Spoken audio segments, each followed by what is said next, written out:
Hello students, मैं संतोष चौधरी और एक बार फिर हम 10th क्लास का टॉपिक पढ़ेंगे। और आज जो है वो 10th क्लास में जो पढ़ेंगे हम वो पढ़ेंगे pH paper strength of acid and base हम कैसे पता करते हैं। तो strength of acid and base by pH paper हम हमेशा ही पता करते हैं। तो आज जो है इस वीडियो के अंदर हम पीएच पेपर को डिटेल से पढ़ेंगे, तो इसको ध्यान से देखना। अगर आप नए हो तो सब्सक्राइब ज़रूर करना। तो सबसे पहले अपने पास strength of acid and base. Strength of acid and base हमेशा किससे फाइंड आउट होती है? हमेशा पीएच पेपर के थ्रू। तो अपने पास जो पीएच पेपर की जो रेंज जो होती है वो अपने पास होती है 0 से लेकर 14 तक।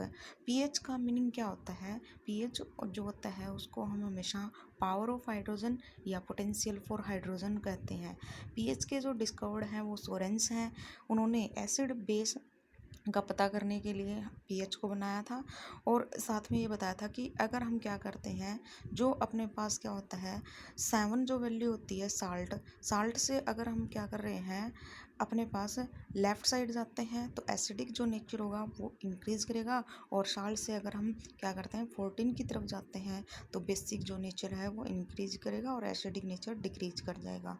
जितना हम क्या होंगे 7 के नियर होंगे अपने पास, वहाँ पे हमेशा वीक क्वांटिटी होगी। और जितना 7 से फार होती है वैल्यू उतनी ही वो क्या होती है स्ट्रॉन्ग क्वांटिटी होगी। अगर 0 से 4 तक वेरी करता है तो स्ट्रॉन्ग एसिड होता है। 4 से अपने पास 7 होगा तो वीक एसिड होगा। 7 से 10 होगा तो वीक बेस होगा। और अगर 10 से 14 होगा तो स्ट्रॉन्ग बेस होगा।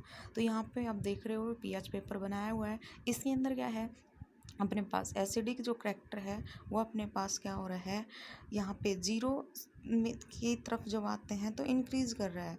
और अगर जितना हम 7 के नियर जा रहे हैं तो वो डिक्रीज़ कर रहा है एच पॉजिटिव आयन में के केस में। उसी तरीके से बेस में हम देखेंगे, बेस की तरफ जा रहे हैं तो ओ एच जो आयन्स होते हैं वो तो क्या करते हैं इंक्रीज, और एच पॉजिटिव आयन क्या करेंगे डिक्रीज़ करेंगे। तो अब जो है अपने पास पीएच के बारे में और चीज़ें पढ़ लेते हैं। पीएच क्या होता है? Always use to specify how acidic और बेसिक सॉल्यूशन। हमेशा ये पता करने के लिए यूज किया जाता है कि इसको एसिडिक सॉल्यूशन है या बेसिक सॉल्यूशन है। PH scale is a logarithm and inversely indicate the concentration of hydrogen ion in the solution. PH जो होता है हमेशा क्या करता है अपने पास किसी भी अपने पास सॉल्यूशन के अंदर हाइड्रोजन आयन किस अमाउंट में प्रेजेंट है या हाइड्रोजन आयन की कंसंट्रेशन क्या है उस सॉल्यूशन में, ये बताता है। पीएच जो स्केल है जो लोगारिथम का इन्वर्सली प्रोपोर्शनल फाइंड आउट किया गया था। तो अपने पास ये आपका मैथमेटिकल है, pH is equal to minus log base a H positive ion, या आप माइनस हटाते हो तो अपॉन लिख सकते हो, इन्वर्सली हो जाएगा। अब कुछ एक पॉइंट हैं जिनकी पीएच वैल्यू आपसे खास करके पूछी जाती है। तो यहाँ पीएच बनाया हुआ है 0 से लेकर 14 तक, तो किसका कितना मान होता है ये चीज़ें पूछी जाती हैं।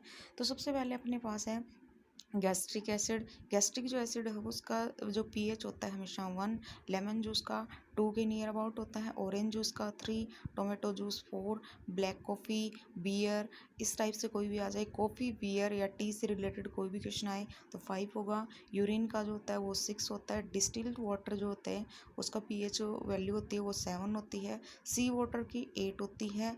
Baking soda 9, milk of magnesia यानी MgOH ट्वाइस जो होती है उसकी 10, अमोनिया जो सॉल्यूशन है उसकी 11 होती है। सोपी वाटर हमेशा 12, ब्लीच का 13 और सोडियम हाइड्रोक्साइड जो होता है उसकी जो वैल्यू होती है वो 14 होती है। और यहाँ पीएच इनसाइड ह्यूमन सेल पूछा जाए तो हमेशा 6.8 होता है। पीएच ऑफ ब्लड पूछा जाता है तो 7.4 होता है। और इनसाइड स्टमक पीएच जो है वो हमेशा 1 to 2 होता है। माउथ का जो पीएच होता है हमेशा 5.5 होता है। और जो एसिड रेन है उसका जो पीएच होता है वो 5.6 होता है। तो ये पीएच वैल्यू आपसे पूछी जाती हैं। पीएच से रिलेटेड 2 क्वेश्चन और आपसे पूछे जाते हैं। मोस्ट इंपॉर्टेंट आपका pH in our digestive system कैसे होगा। तो अपने बॉडी में क्या होता है HCl जो प्रेजेंट होता है वो क्या करता है डाइजेशन में हमारी हेल्प करता है। तो आप लिख सकते हो dilute HCl help in digestion of food in our stomach. Excess acid in stomach cause acidity. अगर एसिड की अमाउंट लार्ज हो जाती है तो हमें क्या हो जाता है अपने यहाँ पे एसिडिटी की प्रॉब्लम हो जाएगी। और एंटासिड जो होती हैं वो यूज़ की जाती हैं। फिर अगर अपने पास क्या होते हैं, जो भी हम पेन किलर लेते हैं वो हमेशा एंटासिड की फॉर्म में प्रेजेंट होती हैं, जैसे मिल्क ऑफ मैग्नीशिया या सोडियम कार्बोनेट। ये टू अपने पास है क्या है, फेमस एंटासिड हैं जो न्यूट्रलाइज करती हैं एक्सेस एसिड को। नेक्स्ट जो है आपका tooth decay caused by acid. Tooth decay जो कॉज्ड के केस में लिया जाता है बाय एसिड के केस में, the bacteria present in our mouth convert the sugar into acid.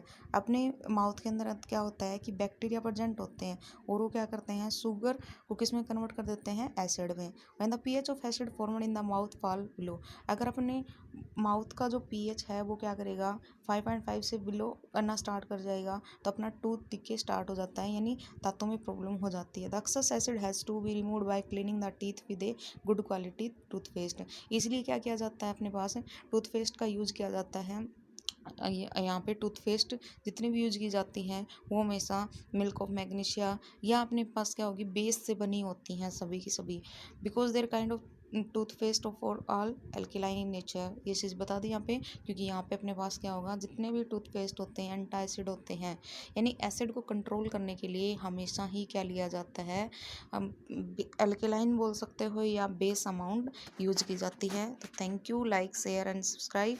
और नेक्स्ट जो है उस वीडियो में जो पढ़ेंगे हम साल्ट फैमिली को, और साल्ट फैमिली से आपका सीबीएसई और एचबीएसई बोर्ड है, तो यहाँ से जो क्वेश्चन हैं वो आपके बनते हैं, और वहाँ से साल्ट फैमिली से आपके यूजेज पूछे जाते हैं, केमिकल फॉर्मूला पूछे जाते हैं। तो नेक्स्ट वीडियो को ज़रूर देखें।